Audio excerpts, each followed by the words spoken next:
தீபாவளி பண்டிகை சொந்த ஊருக்கு சென்று கொண்டாட தாம்பரம் ரயில் நிலையத்தில் பயணிகள் குவிந்து வருகின்றனர்.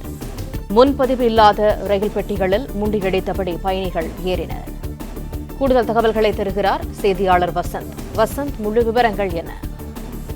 வணக்கம். இந்த தீபாவளி பண்டிகையை சொந்த ஊருக்கு சென்று கொண்டாடுவதற்காக தாம்பரம் ரயில் நிலையம் மற்றும் கிளாம்பாக்கம் பேருந்து நிலையத்தில் குடும்பமாக பொதுமக்கள் குவிந்து வருகின்றனர். அதாவது வரும் திங்கட்கிழமை அன்று தீபாவளி பண்டிகை நாடு முழுவதும் கொண்டாடப்படும் நிலையில் சென்னை மற்றும் அதன் புறநகர் பகுதிகளில் வசிக்கும் பொதுமக்கள் காலை முதலே வாகனங்கள் மூலமாக தனது சொந்த ஊருக்கு சென்று வருகின்றனர். அந்த வகையில் தாம்பரம் ரயில் நிலையத்திலிருந்து Kanniyakumari express, Rameswaram express, Tirunelveli express போன்ற எக்ஸ்பிரஸ் ரயில்களில் மூலமாக கன்னியாகுமரி, திருநெல்வேலி, தூத்துக்குடி போன்ற தென் மாவட்டங்களுக்கு சார்ந்த பொதுமக்கள் கூட்டமாக பயணித்து வருகின்றனர். குறிப்பாக இந்த முன்பதிவு இல்லாத பெட்டிகளில் பொதுமக்களின் கூட்டம் அதிகமாக காணப்படுகிறது.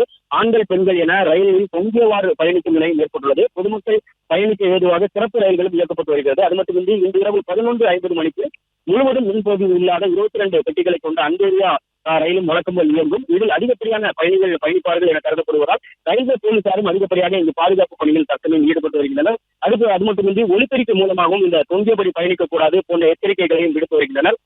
பிளே ஸ்டோர் மற்றும் ஆப் ஸ்டோரில் இருந்து பாலிமர் செயலியை QR கோடு மூலம் பதிவிறக்கம் செய்யுங்கள். செய்திகளை உடனுக்குடன் பெறுங்கள்.